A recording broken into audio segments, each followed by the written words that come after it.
soir pour partager les impressions, les premières impressions du public montpelliérain sur ce film. Quel beau personnage, Alexandra, que cette femme, cette mère, cette amie, cette amante. Comment vous l'avez abordée? Déjà, c'est très très bien écrit, parce que c'est ça qui est aussi très important. Et puis, comme c'est inspiré aussi d'une histoire vraie, j'ai rencontré aussi Barbara, donc, qui vit vraiment cette situation. Après, c'est toujours très difficile de parler pour elle. Qui est l'auteur du livre, dont a été inspiré le livre. Proche de ce que moi, je pense être pour ce rôle-là, mais c'était un beau cadeau que m'a fait Eric, et très différent de ce qu'il m'avait proposé jusqu'à aujourd'hui. Après, voilà, on prend des personnages, on se dit, voilà, comment moi, je vais la... Camper, tu cherches le mot camper. Je fais une parenthèse, mais... essayer de bien la camper. On vit un moment unique, c'est très rare de voir Alexandra à cette heure-ci avec une bouteille d'eau. C'est vraiment, si vous avez des selfies à faire, surtout, faites-le maintenant, parce que ça n'existe jamais. À 23 ça sera la heures. dernière fois, ça bien clair, on ne m'aura plus. À 23h dans le sud, c'est beau. Vous vous connaissez bien tous les deux, vous aviez déjà tourné Retour chez ma mère, notre film après, dont le nom... Vous allez me souvenir, merci. L'embarras du choix. Vous avez tout de suite pensé à Alexandra pour ce personnage de Béatrice, Eric Laven? Non, en fait, comme on va tourner un 4e film, ce qui va être le 3e avec Alex, qui est la suite de Retour chez ma mère, qui s'appelle Un tour chez ma fille. Balasco fait des travaux chez elle et s'installe chez Alex. On s'est dit, on va pas faire 4 films de suite. Et l'année dernière, j'étais à l'Alpe d'Huez, au festival de comédie, et il y avait je suis copain avec Franck et avec Alex, et je voulais voir le film Tout le monde debout, de Franck Dubosc. Et donc, je n'avais pas encore ma comédienne. Et puis, quand je suis sorti de la salle, tout le monde m'a dit, c'est Alex que tu prends, c'est Alex. Et c'est vrai que c'était une évidence. Donc, voilà, j'ai fait lire à Alex, et très gentiment, elle m'a remercié. Quant à Monsieur Garcia. Monsieur Garcia, ça fait... Je ne sais pas si vous avez...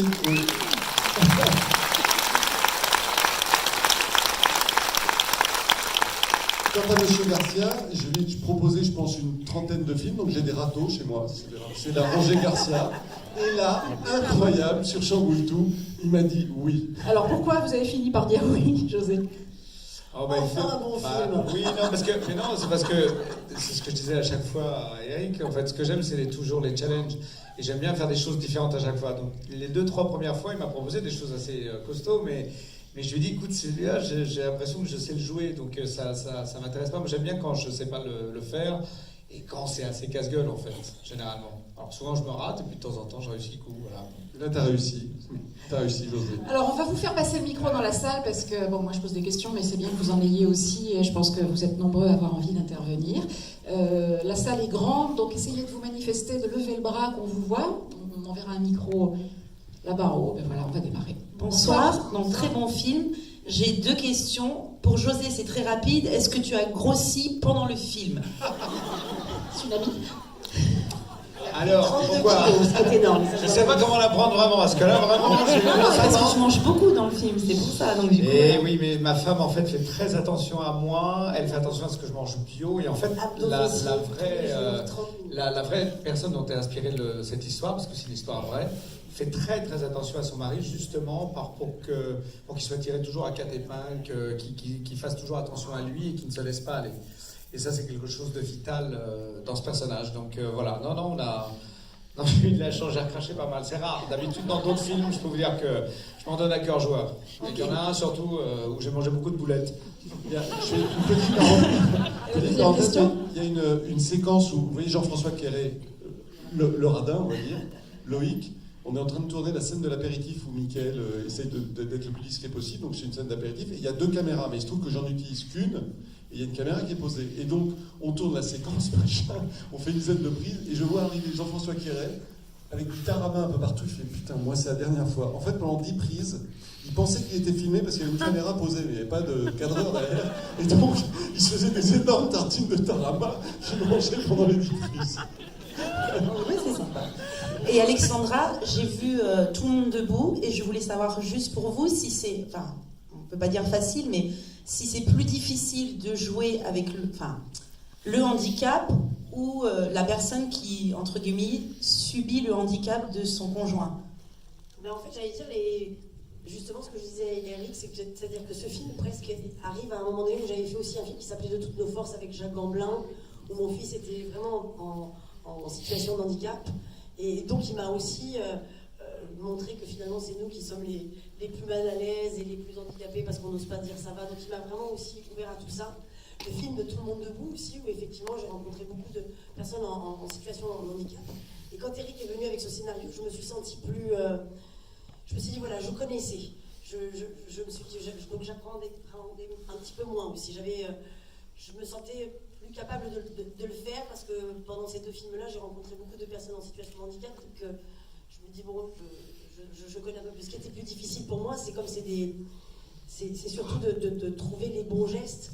Parce qu'on a toujours un peu une responsabilité sur les épaules parce qu'on est des comédiens et qu'on arrive là et qu'on ne connaît pas très bien parce qu'on ne le vit pas longtemps. C'est de trouver les bons gestes pour le couple. C'est-à-dire moi j'ai rencontré Barbara, donc encore une fois, qui a vécu cette situation et de savoir comment avec José, comment on se comportait tous les deux, comment on se tenait, comment comment je lui parlais, comment on se nourrissait, etc. Donc ça c'est des choses sans vouloir faire effectivement sa vie à elle, mais comment moi je pouvais prendre tout ça et créer mon personnage. Ouais. Et du coup vous José, pour appréhender aussi ce personnage qui est handicapé, c'est une expérience... C'est assez long. C'était assez long, c'était chiant. Non. On n'avait pas envie de te relancer, je te le cache pas. José m'a regardé et m'a dit, c'est bon. Comment... C'est fou, elle sait pas être... Au début, je lui disais pourquoi ciseaux, pourquoi ciseaux, et j'ai compris. Comment on appréhende ce personnage aveugle, sans filtre c'est complètement nouveau. Est-ce que vous avez échangé peut-être avec le mari de Barbara qui a écrit ce livre ou c'est votre ressenti à vous? Alors non, moi je voulais pas voir...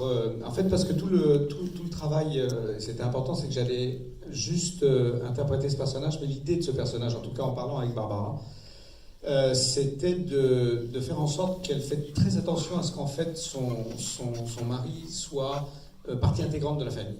Et je trouve que c'est une des plus belles manières d'intégrer quelqu'un qui a un handicap, justement, c'est de ne pas le considérer comme quelqu'un d'handicapé. Et c'est très beau parce qu'en fait, elle fait toujours attention à lui, il le tient toujours et elle le laisse. Ils ont un mouvement dans la famille. Et moi, je voulais pas m'imprégner, si vous voulez, de Jean-Louis parce que je sais que j'allais forcément prendre des choses qui allaient me heurter, qui allaient me toucher, qui allaient me faire de la peine. J'allais le garder en moi. Et moi, je voulais tout le temps montrer ce personnage toujours de manière positive. C'est-à-dire que lui n'est pas au courant qu'il lui est arrivé ce qui lui est arrivé. Il a de l'anosognosie, donc il perd toutes les 15 minutes à peu près la mémoire immédiate, mais il se souvient de tout le reste. Pour le mot agnosiognose, vous pouvez aller à la boulangerie de ma part. Hein. Ouais. Allez, qui connaît ce mot? Et donc c'est vrai qu'à la boulangerie maintenant on va pouvoir, c'est mieux que Google. Et donc par contre, je suis allé travailler avec Dominique qui est le co-directeur du théâtre des Bouffes Parisiens à Paris, qui lui est non-voyant, il est devenu non-voyant après des années. Et c'est lui qui m'a un peu tout appris. Après je suis allé à l'école de chien d'aveugle. Et là, c'est un monde exceptionnel. C'est un monde de sensualité, un monde de perception. C'est un monde dans tout d'un coup. Et donc, on travaille avec des gens absolument admirables. Et puis après, je suis allé dans la rue. Et c'est là que vous vous rendez compte à quel point les gens non-voyants... Oui, absolument. Oui, avec les lunettes noires, les yeux fermés. Et c'est là que vous vous rendez compte à quel point la vie urbaine, si vous voulez, pour quelqu'un de non-voyant est absolument un parcours. Ce sont des gens d'un courage absolu. Parce qu'il faut absolument sortir de chez soi déjà pour aller faire 50 mètres.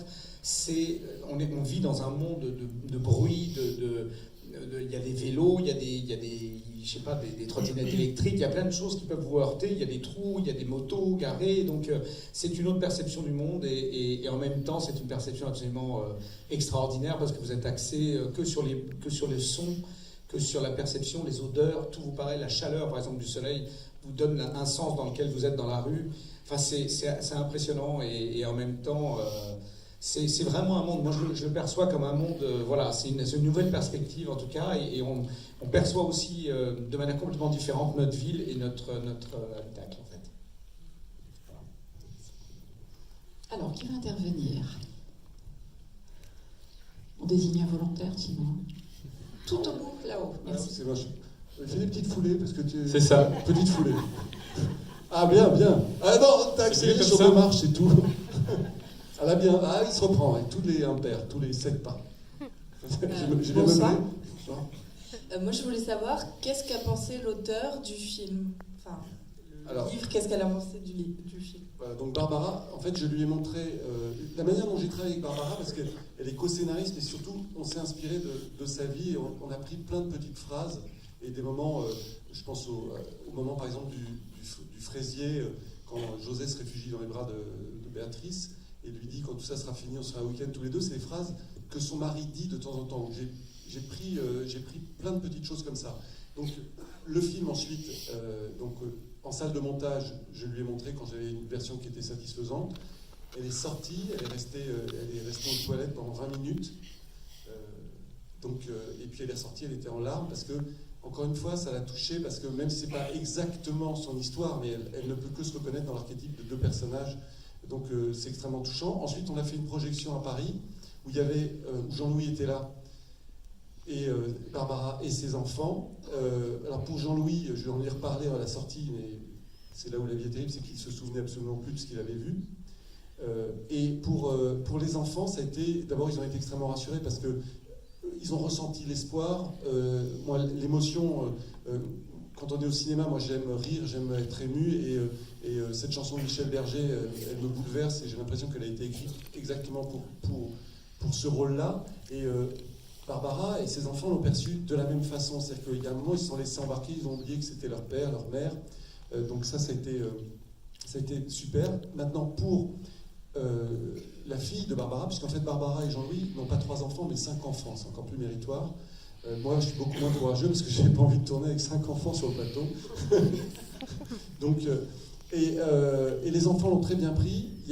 C'est toujours un peu plus difficile pour la fille de Barbara, parce que autant les enfants sont tous extrêmement sympathiques, là je parle de la vraie vie, comme dans le film, avec leur père, autant leur vie est quand même difficile et ils en veulent à qui? Ils en veulent à leur mère, même si elle n'y est pour rien, et les rapports entre la fille et la mère, tels que je les ai un tout petit peu esquissés ici, existent dans la réalité. Donc voilà, pour résumer, elle a été plus que marquée par le film. Alors, est-ce qu'on a des questions un peu plus bas dans la salle? En F4. On va laisser Sébastien courir. Je lance le micro. Le temps que vous arriviez pour passer le micro, je voulais juste rebondir sur le fait d'incarner un aveugle. Est-ce que ça donne lieu sur le tournage à des situations particulières où vous vous trouvez un peu en décalage avec les autres, où vous vous déconnectez peut-être des autres, ou alors vous faites des gaffes énormes? Non, ce qui se passe en fait, c'est quand on est dans un monde de voyants et quand moi je suis obligé de. Moi, là, c'est la première chose, je suis allé voir Alex, je suis allé voir tous les amis, surtout certains comme Michael Youn avec qui j'ai tourné d'autres films, pour leur dire je suis désolé, je vais pas être le bon camarade sur ce film-là parce que je suis obligé de me mettre à l'écart. Parce que sinon, en 5 secondes, vous perdez complètement ce personnage, c'est très difficile, il faut rester bien à l'abri dans un coin et ne pas discuter, ne pas parler, ne pas perdre sa concentration. Donc les journées sont un peu. Un petit peu tristoun, mais le truc, c'est qu'il faut aussi, pour l'équipe, au fur et à mesure, qu'ils s'habituent à vous. Et en fait, eux, ils savent très bien que vous êtes voyants, donc ils laissent des câbles, des portes entrouvertes ou des trucs comme ça. Et puis moi, je rentrais, évidemment, en essayant de garder en essayant de reconnaître le moins de choses possible dans l'endroit pour pas m'habituer. Donc je me prenais des portes, je me prenais des bords de trucs et tout, et au fur et à mesure, ils ont commencé à me considérer comme quelqu'un de non-voyant en faisant attention, en enlevant des câbles, en enlevant des trucs et tout. Mais c'est vrai que moi je me souviens d'une fois, il y a une scène très jolie où on arrive, où je reviens, où justement le charmant mon concurrent direct dans le film nous ramène à la maison, Bernard, et en fait les gens de la déco avaient laissé des boules de pétanque par terre. Donc je suis rentré et je me suis bouffé les boules de pétanque. Donc c'est des petits détails comme ça. Et puis au bout d'un moment, tout le monde se fait à l'idée. Donc il faut un petit peu de temps, mais c'est normal. Hein. Bonsoir. Déjà, je vous félicite pour ce film parce que c'est bien de porter la parole comme ça à des personnes handicapées. J'ai travaillé 5 ans à la maison des personnes handicapées, donc j'ai un peu côtoyé ce monde-là quand même. Et je voulais dire un truc aussi par rapport à Michael Young. Je l'ai rarement vu sage comme ça, sérieux. Vous lui direz. Et voilà, félicitations, c'est très beau. Il en faut beaucoup des films comme ça pour se mettre un petit peu dans la peau de ce que vivent ces personnes. Ouais. Voilà. Merci beaucoup. Alors, je crois qu'on avait une question un petit peu. Sur Michael, j'ai juste une parenthèse, c'est que vous verrez que tous les grands acteurs de comédie que ce soit Mickaël, José, Franck, Jean Dujardin, ils sont obligatoirement bons dans le drame. C'est dans l'autre sens que c'est beaucoup plus dur de réussir. Mais moi, je suis jamais étonné. Mickaël, je n'avais jamais travaillé avec lui. Je savais, si je l'avais vu dans Carbone, c'est un film sérieux, mais je savais que, vu l'intelligence qu'il a, la justesse qu'il a, c'était sûr qu'il serait absolument parfait. C'est-à-dire que parfois on a tendance à confondre les personnages et l'acteur. C'est-à-dire que le personnage de Michael Youn du Morning lui colle un peu, mais plus les trucs qu'il a fait dans Vive la France avec José.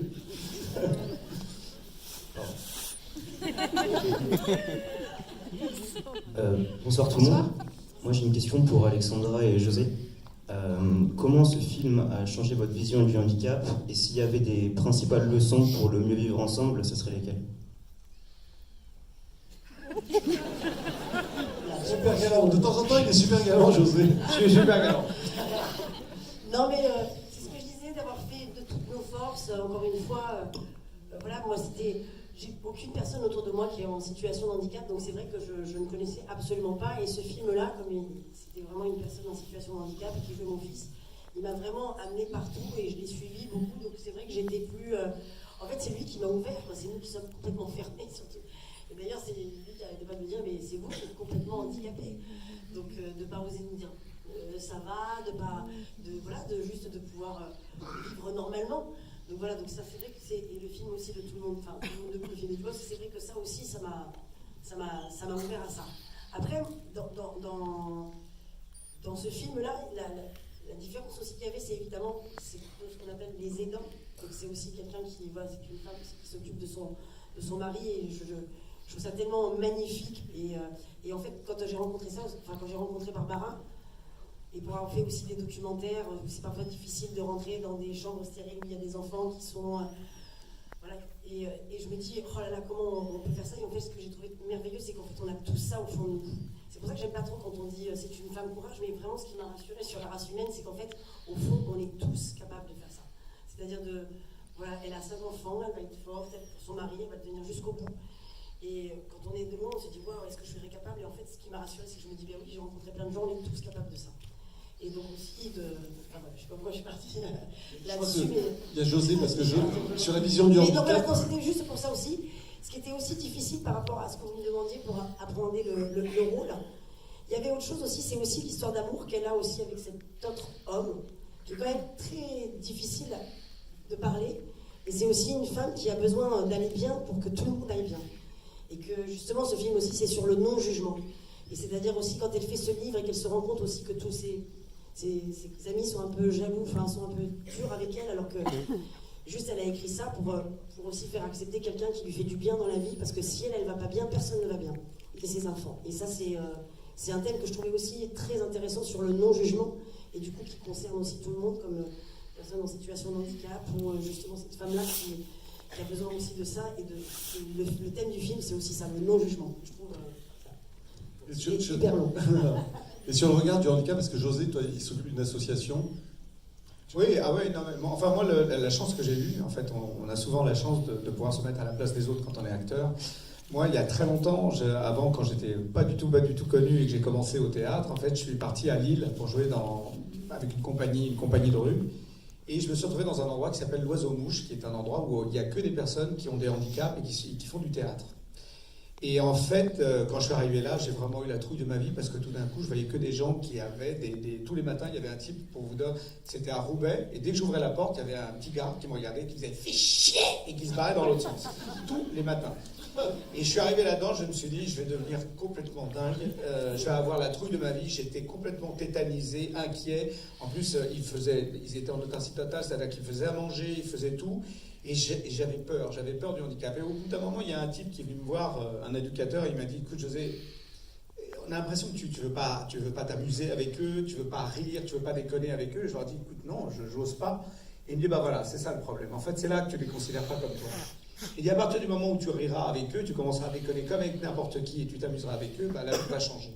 Et c'est ce qui s'est passé. Et à partir de ce jour-là, j'ai eu la chance, j'ai commencé à rire avec des trisomiques, à me marrer, à avoir aussi des moments de vie. Je suis resté 2 mois là-bas, donc à répéter tous les jours.